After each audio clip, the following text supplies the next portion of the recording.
안녕하세요. 한 주간의 고민들 한 방에 해결해보는 시간 금주 한방 이어가 보겠습니다. 오늘도 먼저 수급 특징주 체크해보면서 이번 주 정리해보도록 하고요. 보내주신 사연도 두 가지 준비되어 있습니다. 다음 주 전략까지 함께 세워보도록 할게요. 그럼 금주 한방의 명의 오늘도 권효구 대표와 함께합니다. 대표님 안녕하세요. 안녕하세요.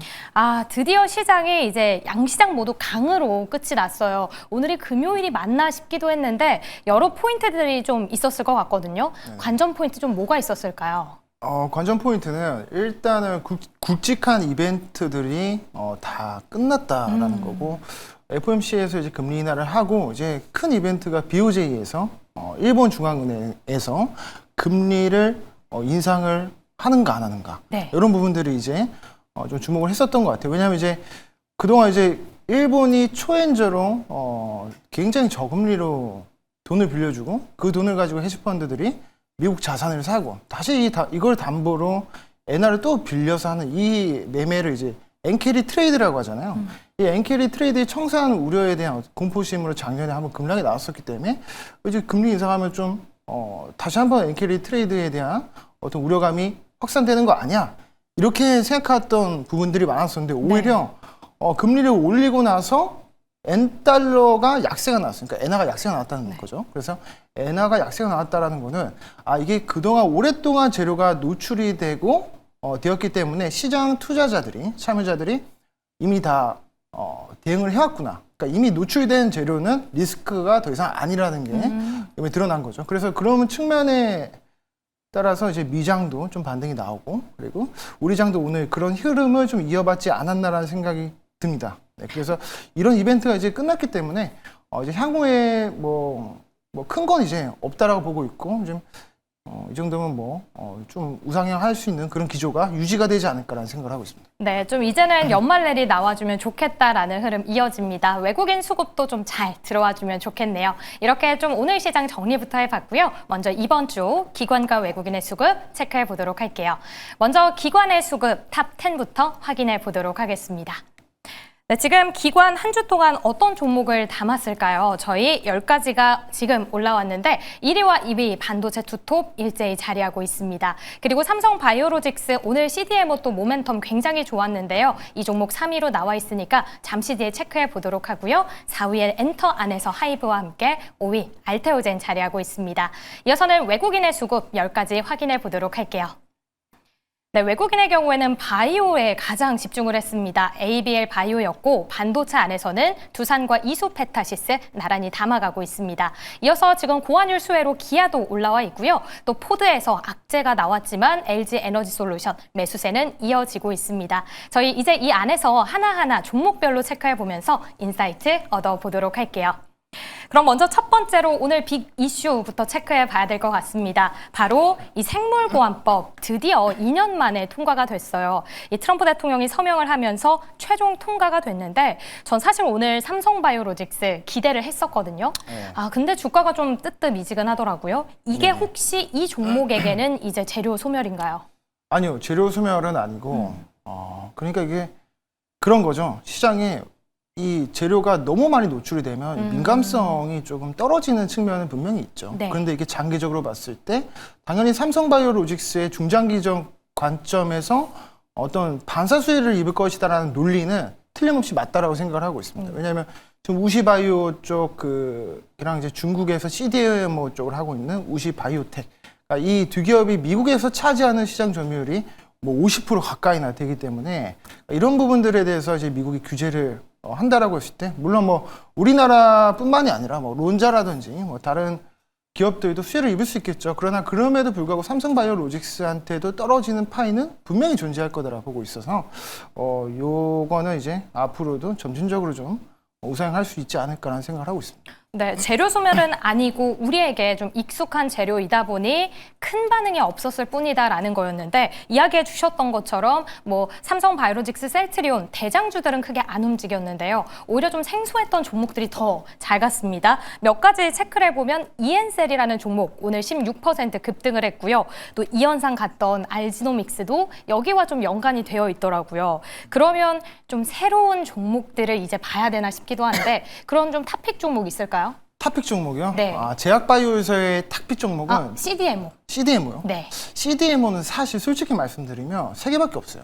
삼바랑 ST팜, 바이넥스 이렇게밖에 없는데 나머지 CDMO 쪽은 뭐 소위 테마주 성격이 좀 강하고 좀 워낙에 좀 부각을 못 받던 종목들이 이벤트성을 오르는 게 좀 큰 부분이 있죠. 그래서 우리가 만약에 진짜 CDMO 쪽으로 수혜를 입을 수 있는 기업을 공략을 해보자라고 했을 때는 내가 삼바가 너무 무겁다 하시는 분들은 차라리 바이넥스나 ST팜 쪽으로 공략을 해보는 게 저는 그게 낫다라고 생각을 하고 있습니다. 왜냐면 원래 그쪽으로 이제 사업을 하던 기업에 베팅을 하는 게 네. 실질적인 수익을 당연히 입을 수 있기 때문에 그게 낫겠죠.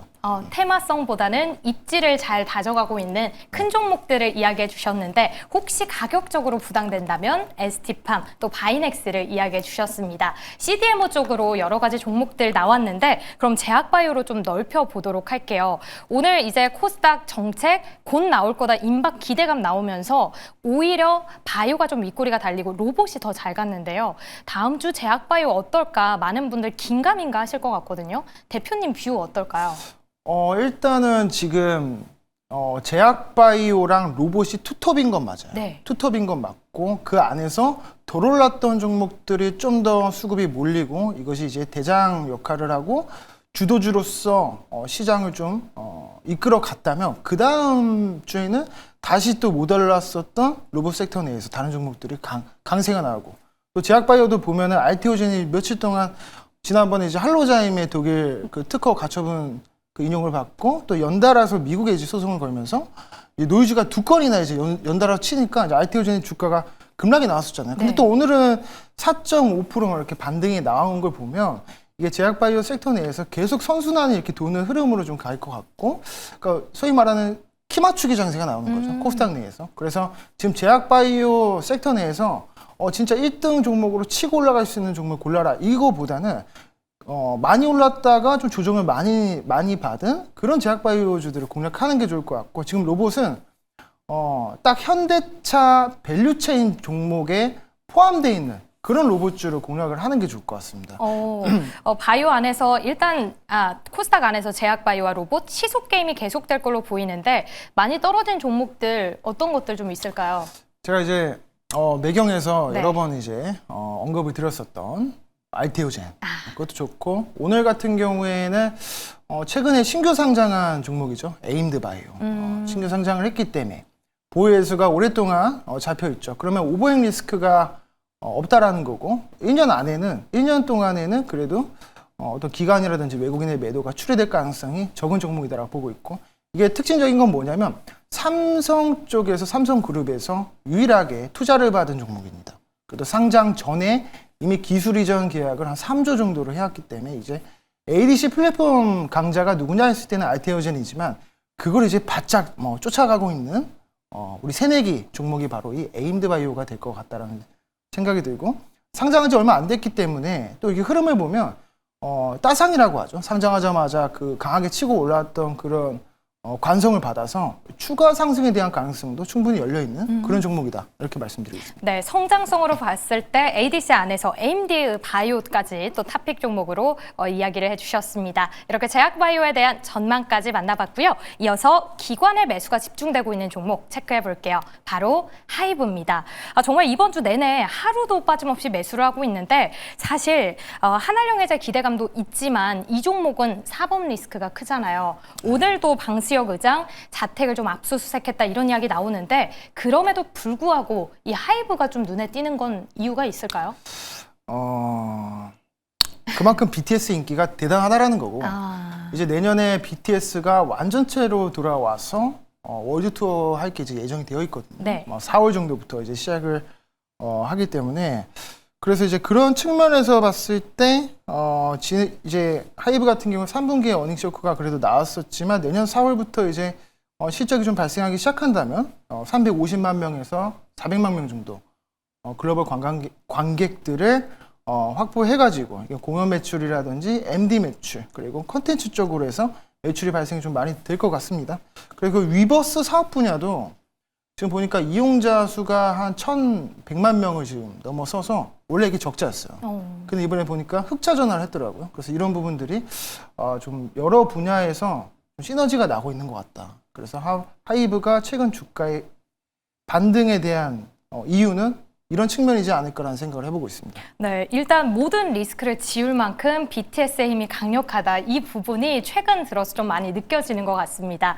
그런데 기관이 또 살펴보니까 하이브뿐만 아니고요. JYP, 엔터, SM까지 좀 꾸준히 담고 있던데요. 이 안에서 우리 대표님 탑픽 있을까요? 아니요, 없습니다. 그럼 다른 종목이에요? 네, 저는 엔터주를 네.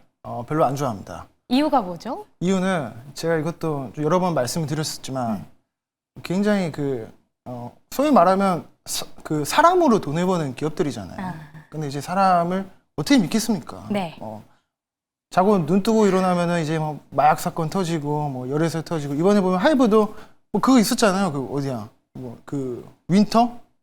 네. 윈터랑 전국 윈터. 네, 뭐 그런 것도 터지고 뭐 그러다 보니까 굉장히 좀 리스크가 있다. 우리가 통제하지 못하는, 우리가 알지 못하는 어떤 그 미지의 영역에 변수를 걱정하면서 투자를 하고 그거에 대한 손실은 내가 나중에 떠안을 바에는 차라리 매매를 하지 말고 다른 쪽으로 공략을 하는 게 낫지 않을까라는 생각을 하고 있습니다. 살짝 위험한 발언이었어요. 일단 그렇죠, 사법 리스크 등 여러 가지 좀 우려가 많기 때문에 엔터, 나는 개인적으로 일단 그쵸. 좀 차치해두고 있다라는 이야기로 저희 엔터뷰 만나봤습니다. 저희 그러면 이제는 외국인의 수급으로 한번 넘어가 보도록 하겠습니다. 바로 두산인데요.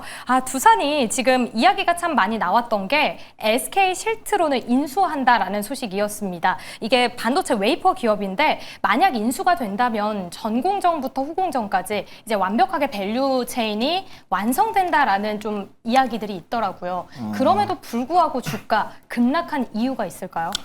그게 원래 이제 두산이라고 하는 기업은 그거죠. 중공업 기업입니다. 두산 중공업이라고 해서 건설사입니다.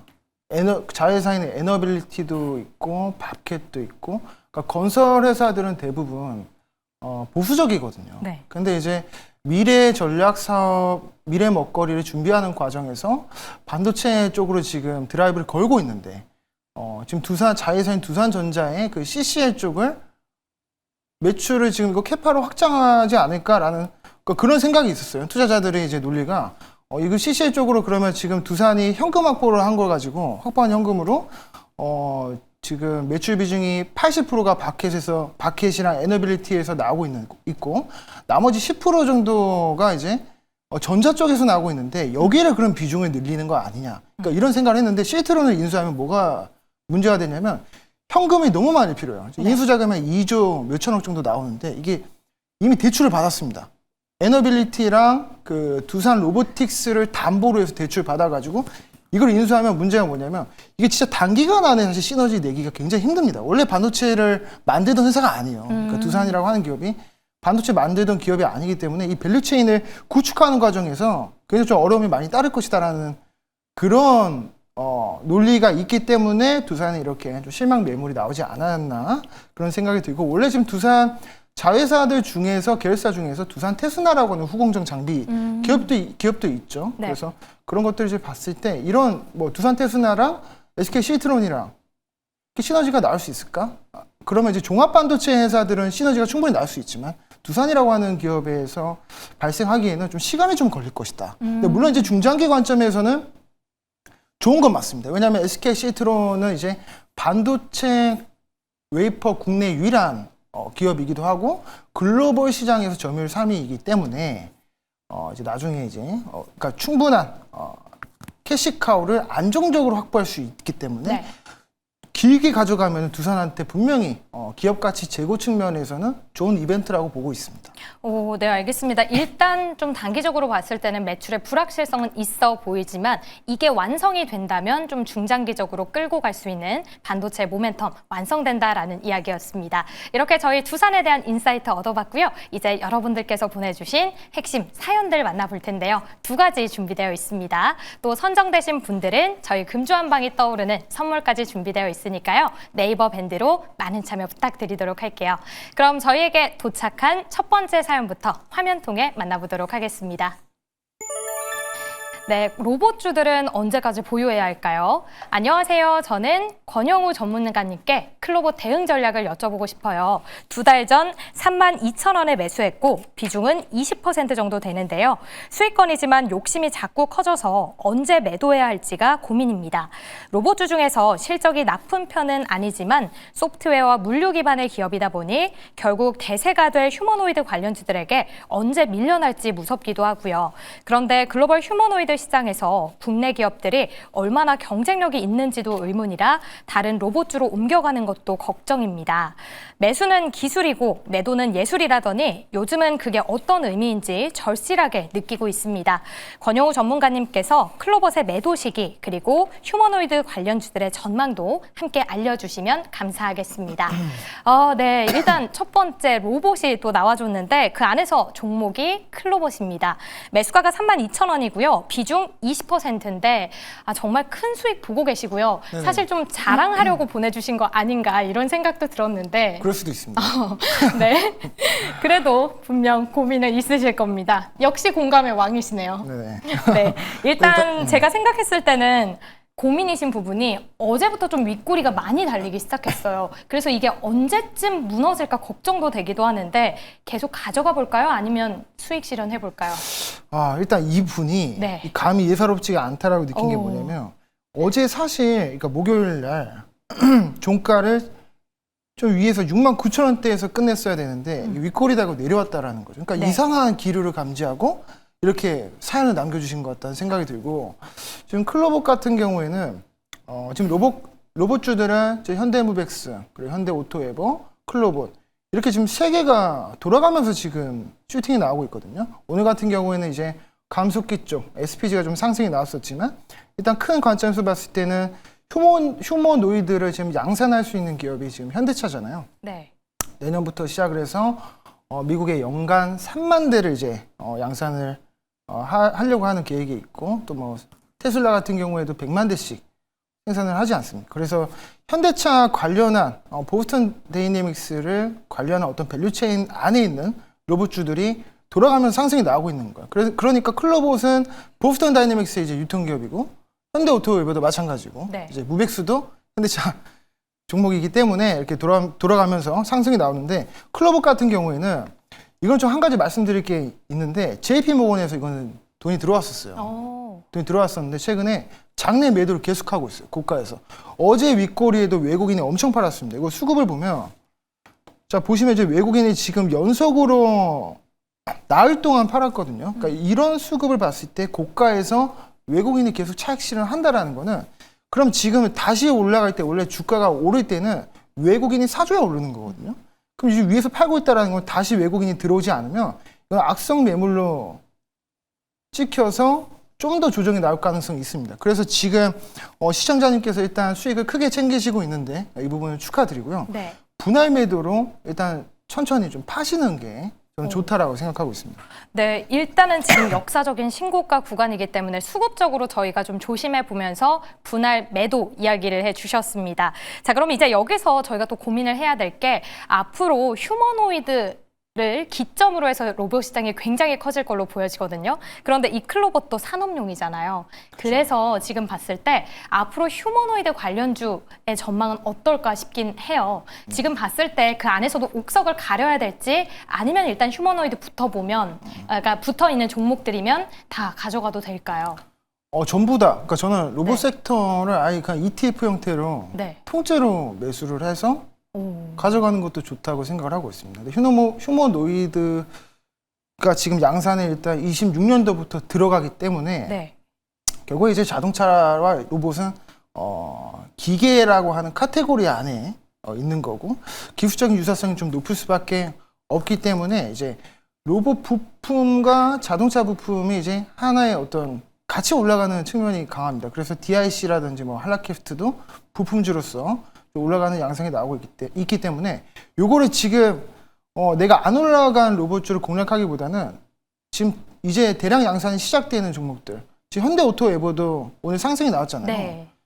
그러니까 이제 말씀드렸다시피 이제 밸류체인 안에 있는 종목들 중에서 그냥 계속 신고가 패턴으로 가는 종목들을 계속 담으셔야 된다는 거예요. 그러니까 클로봇 클럽을 샀다가 뭐 현대 오토웨이브를 팔았다가 뭐 다시 뭐 다른 종목을 샀다 이렇게 할 필요 없이 계속 분할 매수 관점에서 조정이 나온다면 꾸준히 매수하는 게 좋을 것 같고, 왜냐하면 26년도 초반에 또 뭐가 있냐면 CES 2026이 또 있잖아요. 네. 로봇 기술을 이제 공개하기 때문에 그런 부분들에 대한 이벤트도 한 번 더 이슈가 몰이가 돼서 상승이 나올 수 있다고 보고 있습니다. 오, 모멘텀은 일단 내년까지 이어지니까 휴머노이드 붙어 있다면 계속 주목해보자라는 이야기인데 이제 4분기 실적도 있거든요. 실적이랑 로봇은 살짝 어색한 관계인 것 같아요. 잘 나오는 기업이 있나요?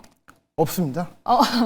그럼 이 실적 시즌 때는 저희 로봇 가지고 계신 보유자분들 어떻게 해야 돼요? 그런 분들한테 네. 대안은 현대차죠. 로봇의 대장은 이제 현대차입니다. 결국에 대형 기계를 대량으로 양산할 수 있는 유일한 기업은 현대차밖에 없고, 이게 지금 뭐 삼성전자도 뭐 하이닉스도 로봇을 생산하기에는 굉장히 조건이 굉장히 까다롭습니다. 삼성이 옛날에 자동차 사업을 안 해본 게 아니거든요. 네. 르노 삼성을 이제 도전을 했다가 진입 장벽이 너무 높아요. 이 부품에 들어가는 부품 가짓수도 엄청 많고, 대량 양산을 했을 때 그 마진을 챙기는 과정, 그리고 마케팅 비용. 원래 이제 현대차 같은 경우에도 과거에 보면은 마진율이 높지 않았어요. 영업이익률이 차 한 대 팔면 5% 나왔어요. 지금은 이제 환율이 너무 높다 보니까 환차익 측면에서 이익이 좀 많이 남는 구조로 가져가는 거지, 차 한 대 팔면 5% 남는 그 사업을 왜 합니까? 그러니까 이제 삼성에서도 자동차 사업은 이제 아니하고 이제 포기를 했는데, 그러니까 우리나라에서 지금 유일하게 자동차를 대량으로 만들고 거기서 꾸준히 계속적인 사업을 할 수 있는 기업은 현대차밖에 없지만, 이 자동차가 이제는 로봇으로 이제 탈바꿈 되잖아요. 그래서 우리나라의 지금 로봇 대장으로 탈바꿈하고 있는 유일한 종목이 현대차다. 네. 삼성도 아니고 하이닉스도 아니고 현대차다. 그렇기 때문에 지금 눌렸을 때 현대차가 보면 지금 눌림목 21선에서 지지를 받고 다시 올라가는 그런 N자 패턴을 지금 노리고 있는데, 이 구간에서 분할로 좀 접근을 해보셔도 좀 좋을 것 같습니다. 네, 결국 로봇도 돌고 돌아서 현대차로 왔습니다. 그 밸류체인 관련된 종목들까지 함께 지켜보시면 좋을 것 같네요. 저희 첫 번째 사연 만나봤고요. 다음 사연 바로 화면 통해 만나보도록 하겠습니다. 네, 안녕하세요. 저는 권용우 전문가님께 KB금융을 여쭤보고 싶습니다. 지난해부터 KB금융이 좋다는 얘기를 많이 들어서 올해 7월 초 11만 8천 원에 매수했는데요. 자사주 의무 소각이나 배당소득 분리과세 정책 덕분에 주가가 오를 때 욕심을 내다가 장기적으로 보면 다시 오를 것 같아서 부분 매도도 하지 않고 그대로 두고 있습니다. 그런데 요즘 들어 점점 주가가 힘도 없어지는데 배당락일 공시도 올라오면서 고민이 많습니다. 우리나라는 연말 배당락일이 지나면 너도 나도 다 매도하기 때문에 하락장이 오고 또 새해가 되면 모두가 다시 매수하는 흐름이라고 알고 있습니다. 예전에 전문가님이 방송하실 때 배당을 기대하지 말고 수익이 났을 때 매도하는 게 안정적이다 이렇게 얘기를 해주신 게 기억이 나는데요. KB금융도 늦기 전에 매도하면 될런지요. 그리고 배당소득 분리과세 수혜주는 어떤 포인트를 보면 좋을지 옥적을 골라내야 할지 상담 부탁드립니다. 라고 올려주셨습니다. 네, 두 번째 종목은 KB금융을 보내주셨는데요. 사실 나는 배당주에 관심 없다라고 또 저희 첫 방송에서 선언을 해주셨잖아요. 네네. 네, 오늘 개인의 감정은 빼놓고 이야기해 보도록 하겠습니다. 11만 8천 원 역시 수익 구간인데 14만 원까지 좀 터치를 했었기 때문에 아쉽거든요. 지금 봤을 때 더 큰 배당 기대가 볼까요? 아니면 수익 시너를 좀 해봐야 될까요? 일단 연말까지는 그래도 가져가 보셔도 좋을 것 같아요. 오, 네. 우리가 그 배당주를 투자를 할 때 투자 포인트로 삼을 수 있는 게 기준을 그걸로 잡아야 됩니다. 기준 금리로 잡아야 되거든요. 내가 안정적인 투자를 진짜 하고 싶다 하시는 분들은 사실 1차 투자가 적금이 있죠. 예적금. 네. 예적금을 했을 때 금리가 한 2.5% 정도 나온다라고 했을 때 이거보다 조금 덜 위험, 조금 더 위험을 감수하고 약간의 수익이 더해지는 게 채권이거든요. 그 다음에 이제 부동산, 그 다음에 이제 하이리스크 하이리턴인 주식인데, 그럼 우리가 금리로 따져봤을 때도 보면 저도 이제 오피스텔 투자를 이제 시작을 하는데 보면 결국엔 그 투자 수익률이 금리에서 비교를 하는 거거든요. 네. 이거 은행에 맡겼을 때 2.5% 정도 지금 남는데 오피스텔 투자하면은 그거보다 더 많이 남냐가 기준이 되는 거거든요. 그러니까 배당주를 투자하시는 분들은 제가 알기로는 대부분 안정적인 성향을 가지고 계신 분들이에요. 그러면 안정적인 성향을 가지고 계신 분들은 이 은행보다 얼마만큼의 수익을 바운더리로 잡아야 되는지 그 계산이 먼저 돼야 되는 거예요. 근데 KB금융 같은 경우에는 배당 수익률이 제가 알기로는 이게 한 3%가 안 되는 걸로 알고 있거든요. 네. 그러니까 큰 차이가 없는 거죠. 그래서 이거를 만약에 투자를 해서 내가 배당 수익률을 한 4% 내지 5% 잡았다라고 했을 때 시세 차익으로 5% 정도 수익이 나면 매도하는 전략이 저는 가장 합리적이라고 보고 있습니다. 왜냐면 주식이라고 하는 거는 사실 결국에는 시장이라고 하는 게 어느 정도 받쳐줘야 되기 때문에 이 시장에 대한 리스크와 위험 프리미엄을 안고 가는 거거든요. 그러니까 그런 리스크를 우리가 떠안지 않고 가급적이면 수익률이 빨리 도달했을 때 매도하는 전략이 가장 좋다라고 보고 있습니다. 그러니까 우리가 이거 배당락 되면 어차피 배당 받아도 똑같거든요. 가지고 있는 주식은 마이너스 2.5% 하락하고 배당은 2.5% 들어오니까 결국에는 똔똔이잖아요. 네. 그렇기 때문에 우리가 만약에 지금 이제 배당주 관점에서 들어오는 사람들이 있을 거란 말이에요. 투자자들이.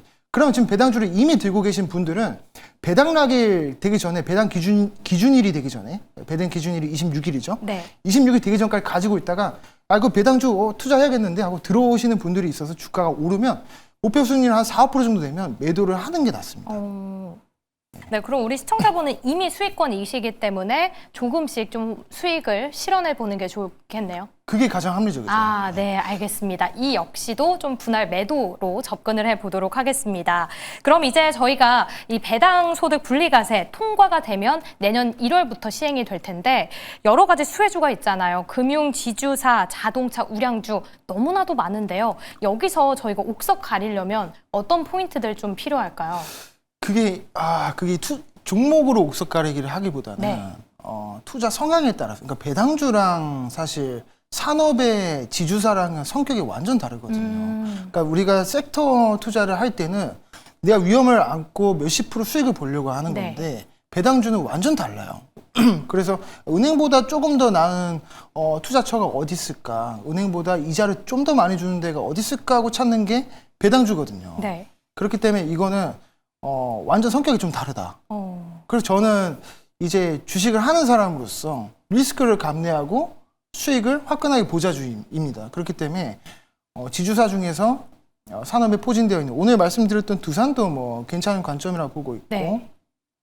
뭐 증권주, 금융주, 은행주보다는 이제 산업에 있는 종목들, 뭐 원익홀딩스 이런 종목들이 저는 그러니까 로봇주 중에서도 이게 최근에 좀 부각을 받았잖아요. 지주사로서 그런 것들이 좀 매력도가 좀 더 높다 이렇게 보고 있습니다. 네, 아무래도 이거는 섹터보다는 투자 성향에 달려있다라고 이야기를 해주셨습니다. 언급됐던 종목들까지 기억해 보시면 좋을 것 같고요. 이제 저희 12월 딱 6거래일 남았거든요. 네. 산타랠리를 좀 기대했었는데 남은 시장 어떻게 좀 전망하고 계실까요?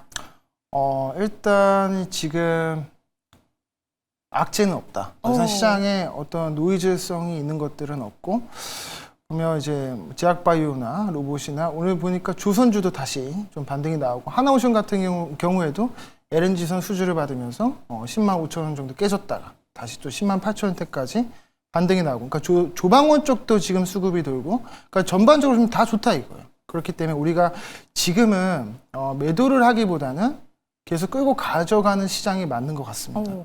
뭐 코스피도 그렇고 지금 코스닥도 정책 수혜 기대로 지금 오르고 있지만 코스피여서 팔고 코스닥이어서 들고 있고 이렇게 하지 마시고 전체적으로 계속 가지고 가시면서 조금씩 비중을 확대하는 전략이 저는 맞다라고 생각을 하고 있습니다. 그러니까 배당주를 앞서서 말씀드린 배당주를 보유하고 계신 분들은 연말에 이제 다가올수록 분할 매도 하는 게 맞고 섹터에 편입돼 있는 종목들은 비중 확대를 하는 게 맞다. 이렇게 말씀드리겠습니다. 네, 알겠습니다. 이렇게 남은 시간에 대한 저희 뷰까지 들어봤고요. 오늘 저희는 여기서 인사를 드리도록 할게요. 금주한방 다음 주 금요일에 다시 돌아오겠습니다. 고맙습니다.